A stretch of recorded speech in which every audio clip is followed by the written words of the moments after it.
Okay, pag pinag-uusapan po natin ang kapanganakan ni Jesus, ang laging nasa center stage ay si Mary, ang mga wise men at mga shepherds, tama? Sikat yan no? Especially pag Christmas, kapag Pasko, parang parehas yun, tinagalog ko lang, no? But standing quietly beside Mary ay walang iba po kundi si Joseph. Can you say with me, Joseph? Anito ba si Joseph? Ayan, si parang Joseph. Ayan, Joseph. Ano ba? A man of remarkable faith, integrity, and humility. Though hindi masyadong nagkwento ang details ng Bible patungkol sa kanya, hindi may kakaila na meron siyang ginampanang trabaho o role sa kasaysayan na bagamat hindi ito maingay na role, ay maiksi lamang. Pero ito ay matindi. It was undeniably profound. No? Kaya naman, sa pagtatapos po, actually, ngayon po ang katapusan ng ating Men in the Bible, katapusan talaga. No? Ngayon po ang ending ng series natin. Okay, pag-usapan natin at in celebration ng Father's Day, okay, ang isang ama in the Bible that in time of uncertainty and cultural differences and pressures, he demonstrated unwavering obedience to our God, choosing faith over fear. So let's talk about Joseph, the earthly father of Jesus. Yan, pakita natin. Joseph, the earthly father of Jesus. Palapakan po natin ang Panginoon. Sige, let's pray. Father, we thank you for today. Nagpapasalamat kami for this opportunity to have fellowship with you, at the same time celebrate the life of our fathers, tatay, daddy.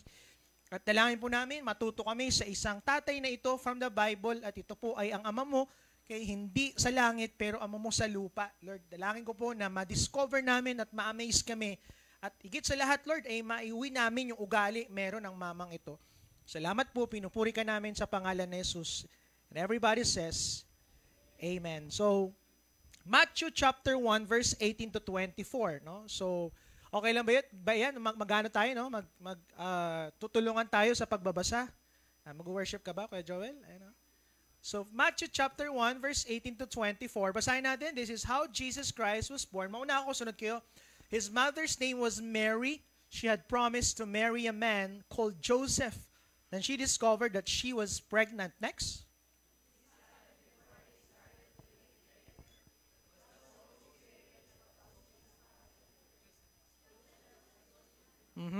He wanted to do what was right, and he did not want her to become ashamed in front of people.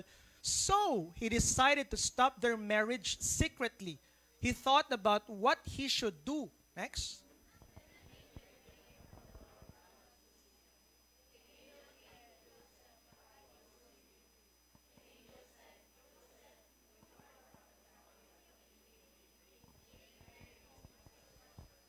Do not be afraid to do that. The baby that is growing inside her is from the Holy Spirit. Mary's baby will be a boy, and he will save his people from their sins. Because of that, you must give him the name Jesus. Next.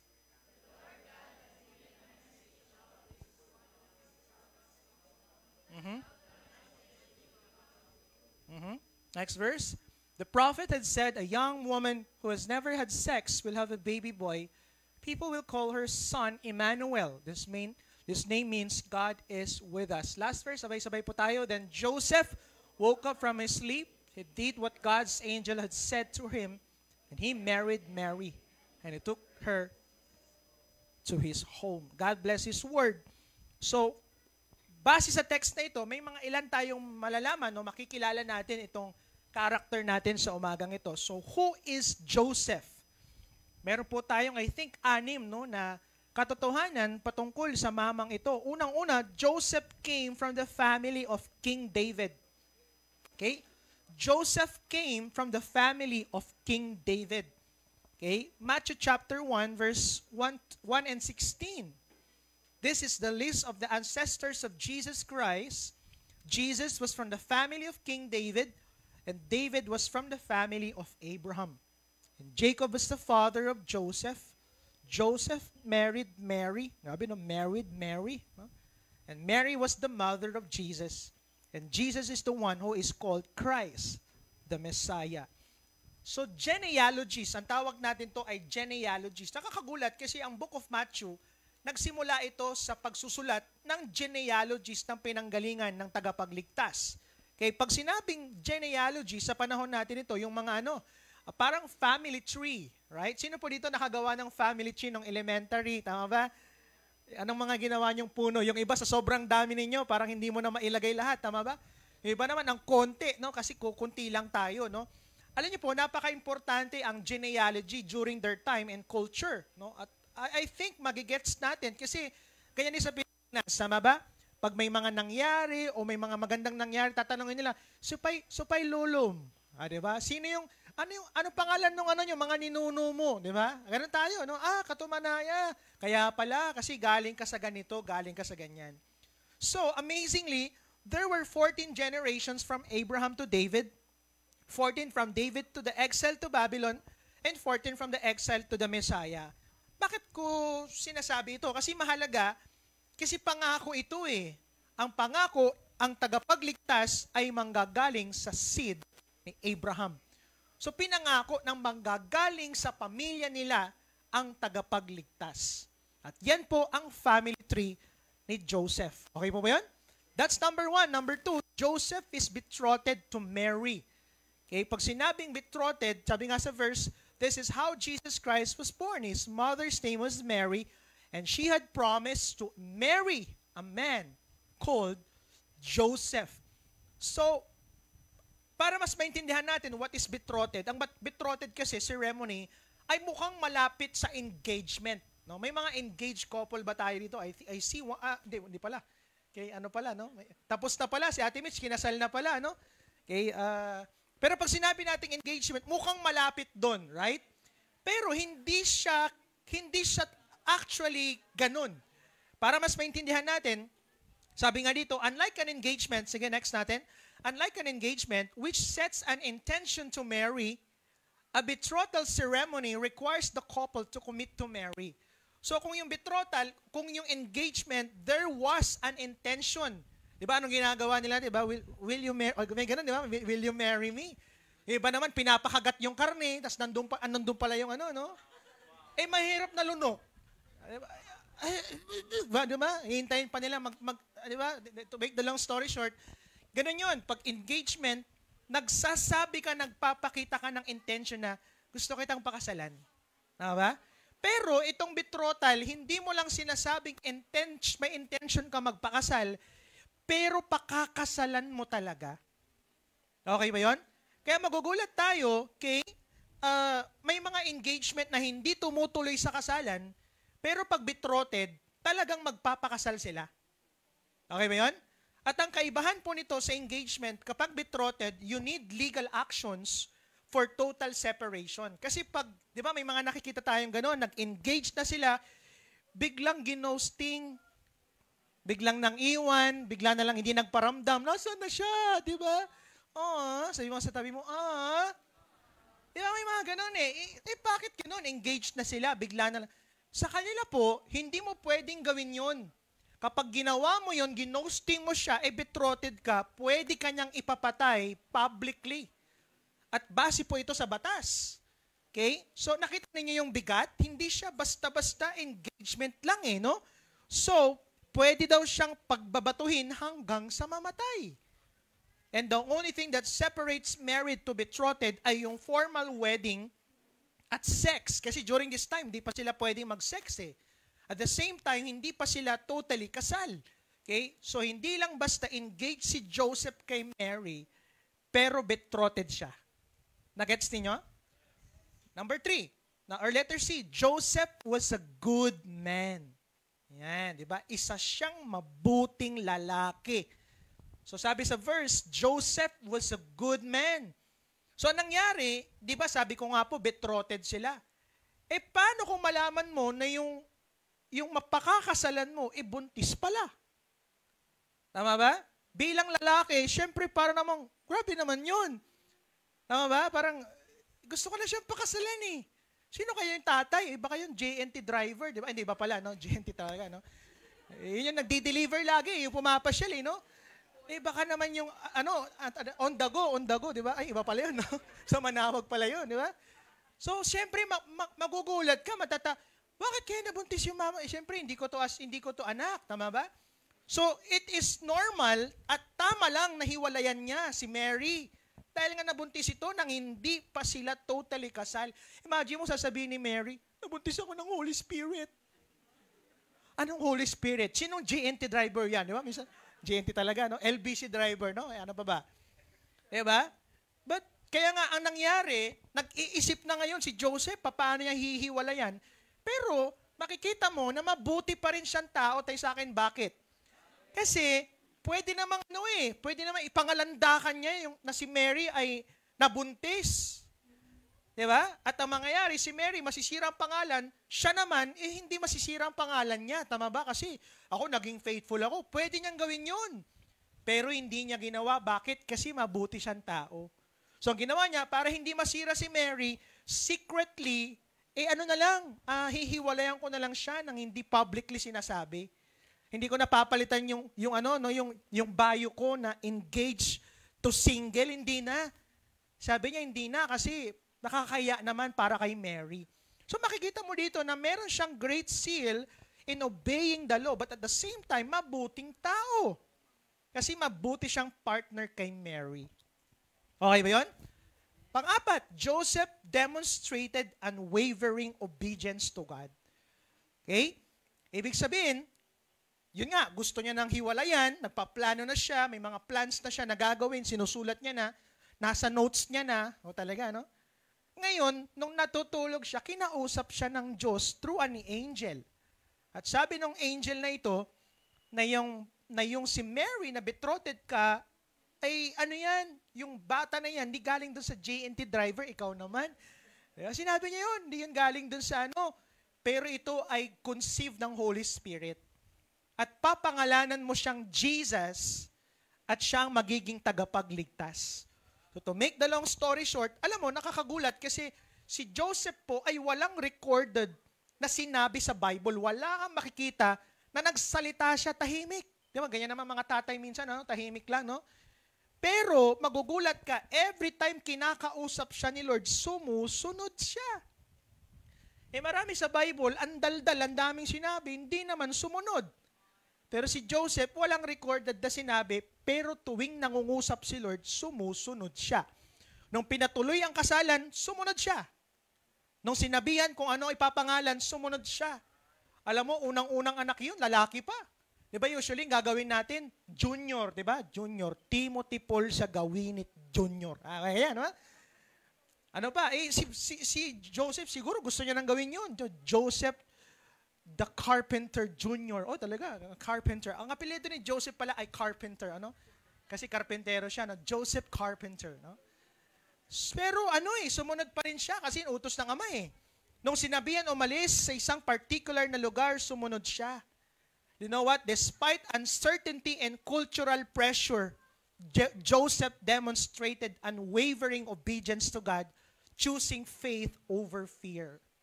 Sabi mo nga, wow! Grabe naman tumamang ito. Letter E, Joseph is a man of purity. Second to the last, Joseph is a man of purity. Joseph did not have sex with Mary until after the baby boy was born. Ilang buwan po pinagbubuntis ang bata? 11? May mga ganun ba? Sobrang naman ng 11, di ba? Usually 9 months, right? Tama po ba? Okay? At imagine mo, sabi ko nga, kung sex ang pag-uusapan, alam nyo sa babae, ang sex ay hindi po siya need. No? Ay po kasi, ang kailangan ng babae ay affection, yakap, ganyan. Pero hindi po sex. Pero pag sa lalaki po, sex is a need. Okay? Imagine how torture it was to Joseph. Pinakasalan niya, di ba? Isa sa pinakamagandang part ng kasalan, pagkatapos ng lahat-lahat, ay yung honeymoon. Tama ba?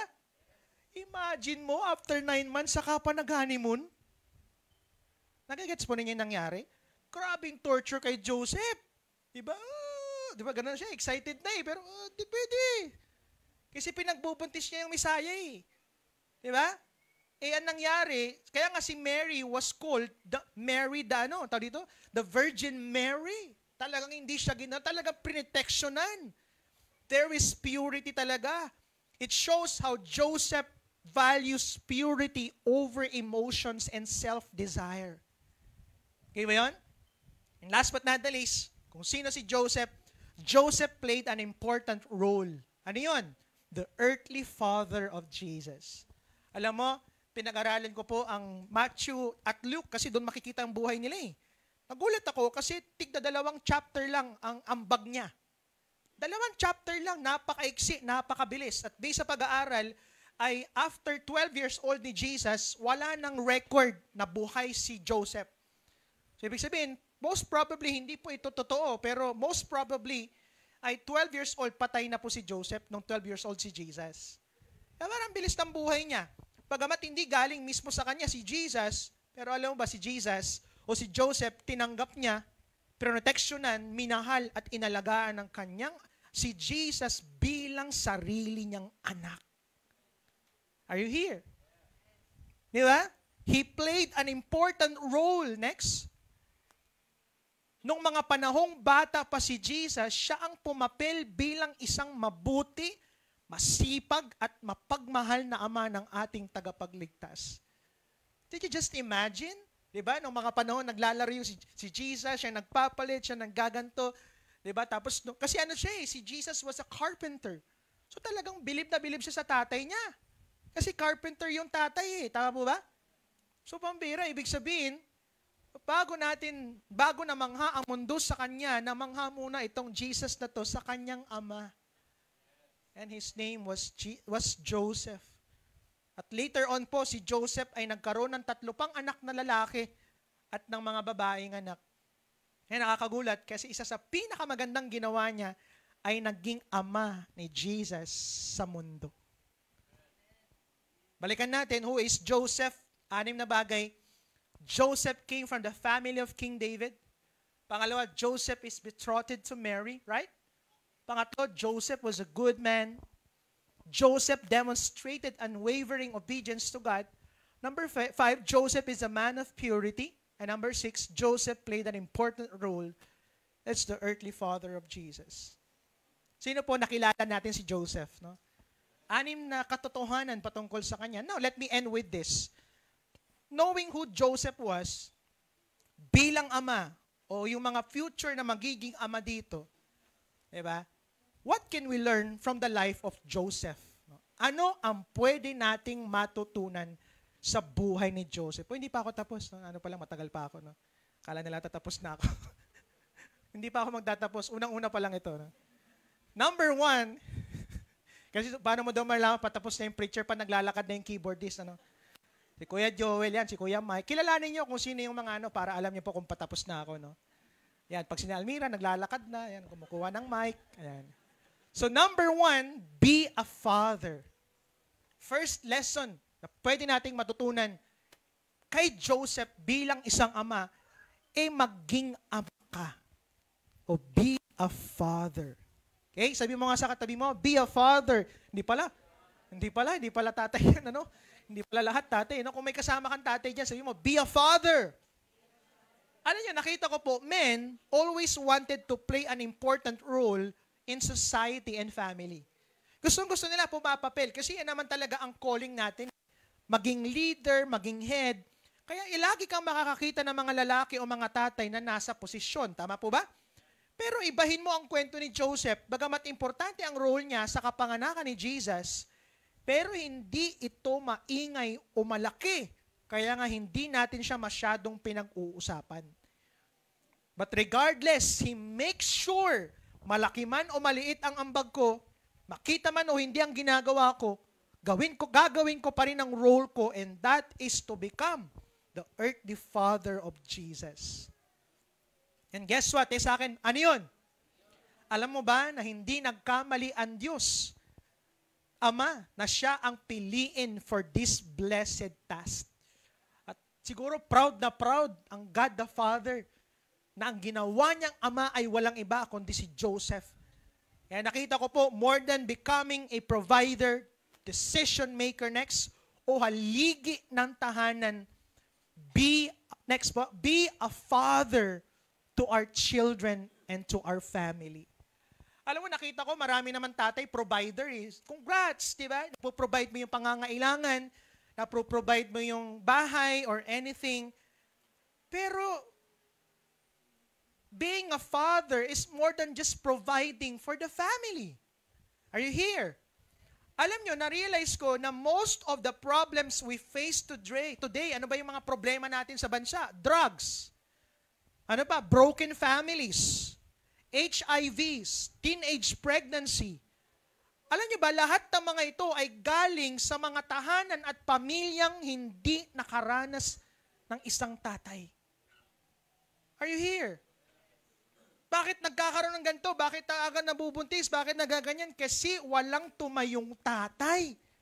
O sabihin natin may tatay pero hindi naman siya tatay. Ibig sabihin, hindi niya pinapapilan ng pagiging isang tatay. Mga tatay, kinig kayo sa akin, magpakatatay po tayo sa ating anak at mga pamilya. Amen? Can I hear amen from our daddies? Diba? Sabi nga ng Ephesians 4:6, fathers, do not do things that make your children angry. Instead, teach them carefully as they grow up. Help them to understand the message of the Lord and help them to obey it. Dapat tayo ang nagdi-disciple ng pamilya, hindi social media. Nakakalungkot, maraming mga anak tayo ngayon, di ba, na parang tinatanggap na lang natin kung sino sila. Kung ano sila, kung ano mangyayari sa kanila. That's the problem. Dami ko naririnig, mga tatay, hindi, tinanggap ko na siya kasi mahal ko siya. No! Bakit mo tinanggap? Dapat ikaw nagdi-disciple, hahayaan mo ba na ang mundo ang magturo sa kanila? Are you here? Dapat tayo example ng mga anak natin, hindi ang society. Dapat sa atin unang nakikita yung pagmamahal sa Diyos at sa tao. Maging maayos lang ang bansa at ang pamilya kung magsisimulang magpapakatatay ang mga tatay. And that's the problem of this society. That's the problem of our nation, di ba? Magugulat ka, ang daming tatay pero walang ginagawa sa bahay. Or maybe may mga tatay pero nasan sila? Nagtatrabaho lang. Nagpro-provide lang pero hindi sila nagpapakatatay. Are you here? Now, part of pagiging tatay is pagiging present. Are you here? Now ngayon, alam mo, nakita ko, dapat bilang tatay pala, dapat lagi kang nasa mga birthdays. Dapat pag birthday nila, nandun ka. Hindi alak, hindi mo naiintindihan, pero in the future, maiintindihan mo yung problema nga eh. Hindi ka niya nga maintindihan eh, kaya sana gawin mo yung best to be there. Imagine mo, isang beses na lang sa isang taon, tapos wala ka pa. Are you here? Amen. Ano pa? Okay, graduation. Sana naman pag graduation, nandun ka. Pumapalakpak ka dun eh. Kahit hindi naman ikaw nagturo, kahit yung nanay. Tama ba? At least nandun ka. Basis na naman sa pag-aaral, yung katalinuhan daw, namamana sa nanay, hindi naman sa tatay. Tama ba?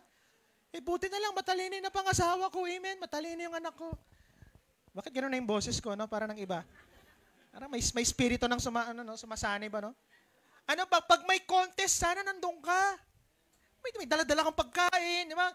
Kahit alam mo, mukhang matatalo yung anak ko, at least, di ba? At least nandun ka. At least present ka, di ba? Bilang isang anak, ang sarap ng feeling, di ba? Nandun yung tatay ko, kahit alam mong pangit yung gagawin mo, di ba? Kahit alam mo, manggugulo ka lang doon, pero proud na proud yung tatay mo sa'yo. At mga important events ng mga anak mo. Nakita ko po, iba ang pamilyang laging merong present na ama. Pakitaan mo ko ng isang matibay na pamilya at ang pamilyan lang ay laging merong isang present na ama. Woo!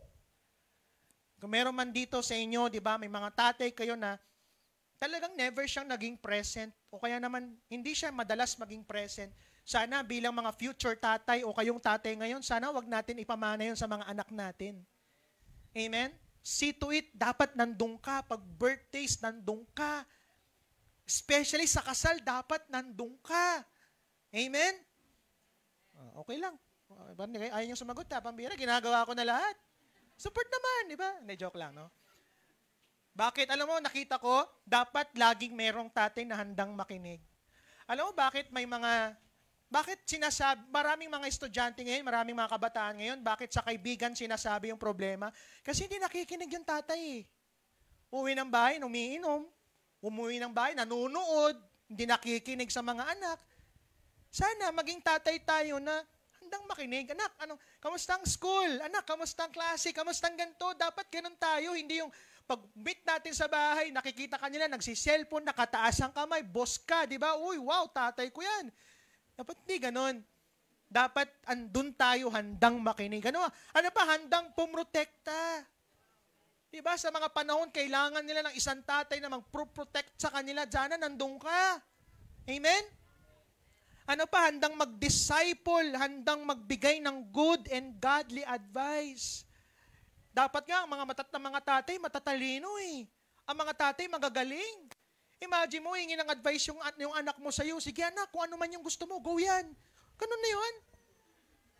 Napaka-importante bilang isang ama, dapat meron tayong wisdom.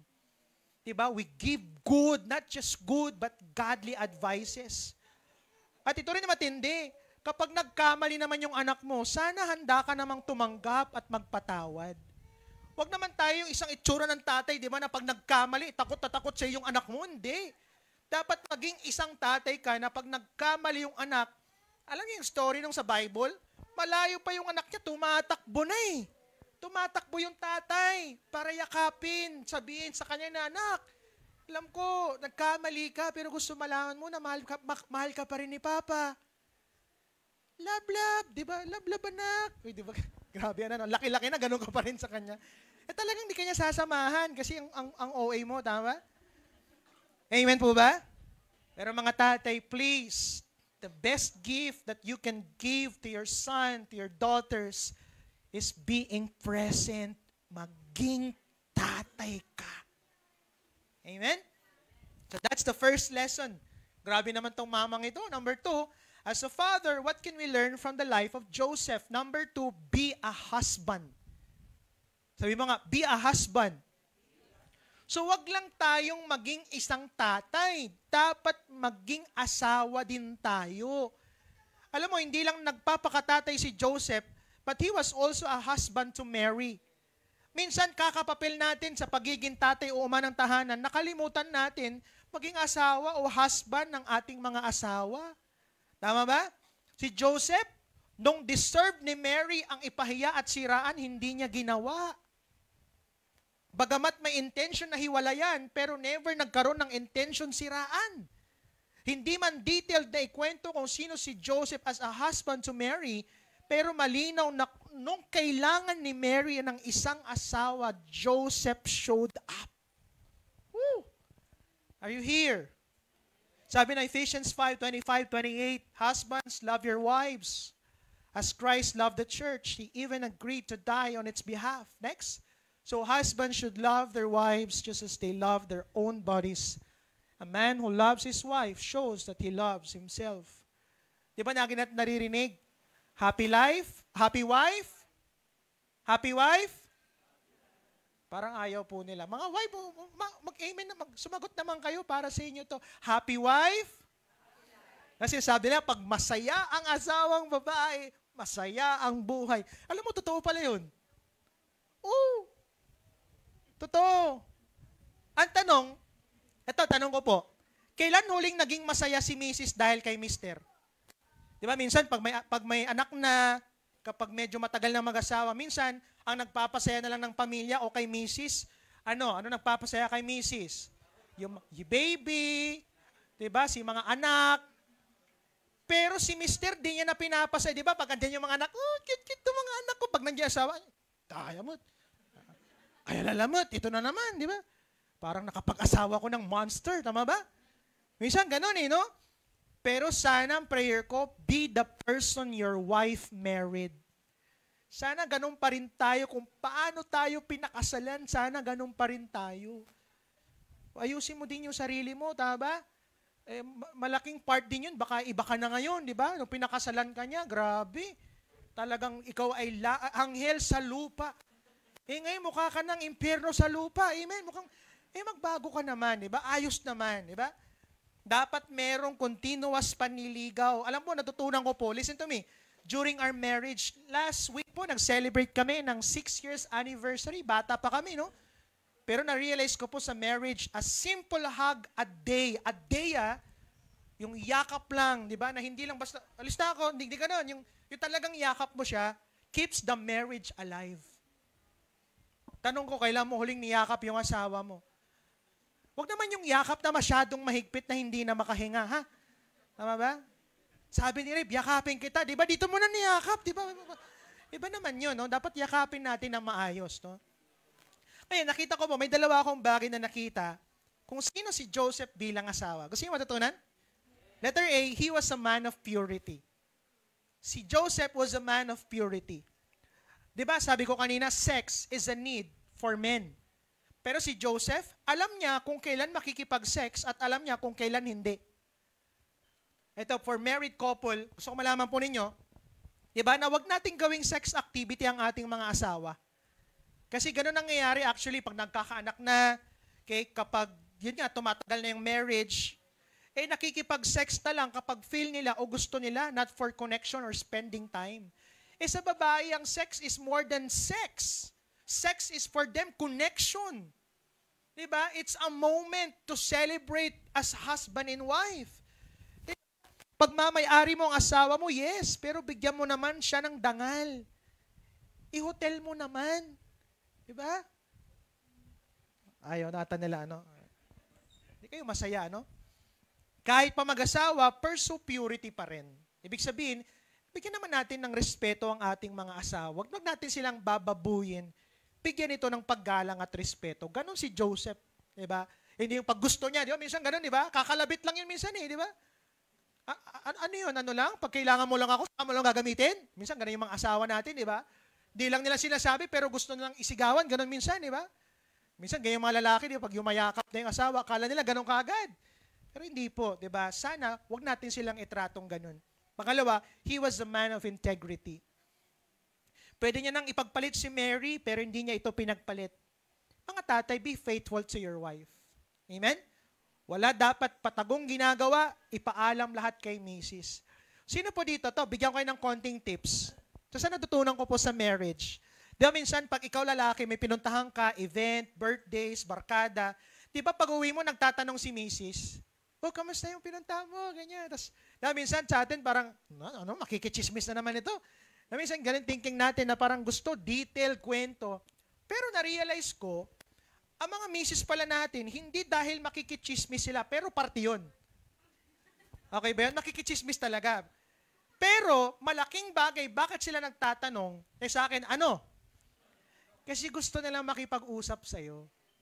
It's a way of saying na, hindi mo man may kwento lahat, pero gusto lang kitang makausap. Diba?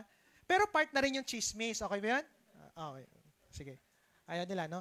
Wala dapat tayo, yun nga, no? It's very important, no? Magkwento tayo sa kanila.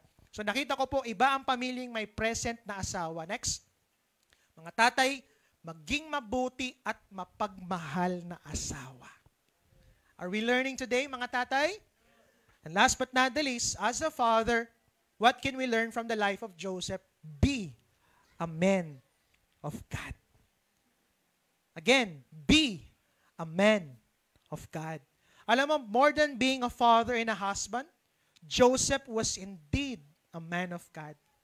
Alam mo, tinatanong ko bakit successful si Joseph as a father to Jesus and a husband to Mary? Bakit kaya siya naging successful? Di nyo ba natanong yun? Alam mo, nakita ko po, next, na kasi meron siyang unwavering obedience kay Lord, next po, at great zeal sa kanyang mga utos at batas. In short, kaya siya mabuting ama at mabuting asawa kasi mabuting anak siya ng Diyos. Tanong, how to be a man of God to my family? Simple lang. Lead your family to Christ. Gusto niyo po ba? Kasi ang goal, wag lang maging mabuting ama. Marami ng mabuting ama, pero hindi sapat The goal is to be a man of God to the family. So, paano you lead your family to Christ? So, ibig sabihin nun, dapat, mga tatay, dapat ikaw ang unang-unang magsasabi pag Sunday, attend tayo ng church ngayon walang kung ano-anong pupuntahan, gisingin mo sila. Naalala ko, nung bata kami, ganun si daddy. Pag Sunday, nagsiswitch na ng ilaw, sakit sa mata, alam mo yung ganda ng tulog mo, tapos ang lakas ng ilaw, di ba? Ganun po kami, kinakaladkad kami papunta ng church. Are you here? Hindi yung sila pa yung pipilitin ng umatin ng church. Hindi. Dapat ikaw ang unang nagli-lead na magbasa ng Bible o maten ng connect group o mag-start ng family connect group. Dapat sa'yo nakikita yung pagdaan ng discipleship process. Dapat kapag nagkakaroon ng decision making, nakikita nila yung principle ng Diyos sa'yo. Diba? Hindi na nagsasearch ka lang sa ChatGPT o kaya naman sa, diba, AI Messenger, diba? Dapat ikaw ang unang nagpa-fasting, nagsisik first. Nakita ko po, men, before praying for a Christ-centered marriage and a godly family, pray first to become a man of God. Alam mo, dami ko na nakita. Grabe, they're doing their best. Magkaroon ng Christ-centered ng relationship, pero pumapalpak sila eh. Marami nang nagtatry maging isang mabuting ama sa kanilang mga anak, pero nag-fail eh. Bakit? Kasi nag-fail sila doon sa pinaka-importante. They fail to be a man of God. Sabihin po sa'yo, kapag ikaw, diba, na-create that spirit, that heart, that character, yung man of God, sabihin ko sa'yo, mag-produce ka ng isang Christ-centered marriage na magkakaroon ng isang godly family. Amen? Mga tatay, can I hear an amen? Amen. Alam mo, nakita ko, magsasabi mo lang na magaling kang leader ng family kapag nililid ni Lord ang buhay mo personally. Bitin ko, masasabi mong magaling kang mag-lead ng family kapag nililid ka ni Lord personally. Palapakan po natin si Lord. Tapos ako, okay, I'm all done. Okay, recall lang tayo sa pinag-usapan natin as a father. What can we learn from the life of Joseph? Number 1, ano po yun? Be a father. Number 2, be a husband. He was a man of purity. He was a man of integrity. Number 3, be a man of God. And to be a man of God, we must lead our family to Christ. Grabe itong mamang ito, no? Nakakamangha.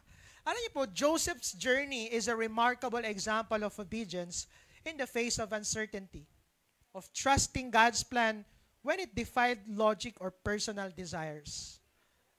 As we explore, next po, magugulat ka, as we explore the life of Joseph, we see a man who, though he speaks no recorded words in the Bible, reveals his heart through his actions. Hindi siya madaldal, walang naisulat, wala kang makukuhang wisdom, wala siyang sinabi. Pero magugulat kayo yung action niya, okay, protected, guided, and nurtured the Savior of the world.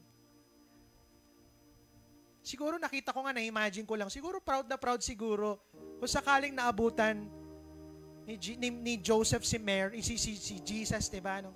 Siguro proud na proud siya bilang isang ama. Bagamat hindi siya galing literal sa kanya, but ginawa niya yung trabaho niya bilang isang tatay. Alam niyo po, ang buhay po niya is one of a quiet faithfulness, a steady presence in the greatest story ever told. Tahimik, pero nandun. Hindi nagsasalita, pero ramdam mo. Tulad ni Joseph, hindi man siya naging maingay sa kwento ng kapanganakan ni Jesus, pero essential siya. Quiet, but faithful. Mga tatay, ang prayer ko ganyan tayo. Hindi man tayo, hindi lang naman yung mga tatay na madaldal eh. Mostly mga tatay tahimik, mostly mga tatay hindi nagsasalita. Pero ang prayer ko, hindi ka man madaldal, hindi ka man nagsasalita. But be the father that God wants us to be. Now, starting today, sa bawat tagumpay ng mga anak at mga asawang babae, merong isang lalaki na willing mag-show up bilang isang asawa. Merong isang ama na willing magpakatatay at isang lingkod ng Diyos na willing maging man of God sa kanyang pamilya. So with that being said, Happy Father's Day to all tatay, to all daddy, to all paps, itay, at papa out here. Sige nga, kung may katabi ka ngayon na tatay, future tatay, wag yung amoy tatay, ha? Sabihin mo sa kanya, Happy Father's Day po. Kung asawa mo, Happy Father's Day, Han. Happy Father's Day sa'yo. Kung may katabi ka naman tatay, hindi mo tatay, okay lang, batiin natin, Happy Father's Day po, di ba? Hindi madaling maging tatay. Nga pala, reminder ko lang din po, hindi po perfect ang mga tatay. Amen? Most of our tatays are imperfects. Okay? Most of our tatays have, di ba, have weaknesses. Pero hindi ito yung panahon para sabihin na ganito sila, na ganyan sila. No. But that is the best time to more pray for them. Encourage them. Alam mo, pinakamaganda, sabihin natin sa isang tatay, di ba, uy, proud ako tatay kita. Hindi ka man perfect, pero proud ako tatay kita. Amen? Mabuhay ang mga ama, mabuhay ang mga tatay, at mabuhay ang mga kalalakihan. Pinakamalakas mong palakpak sa Panginoon.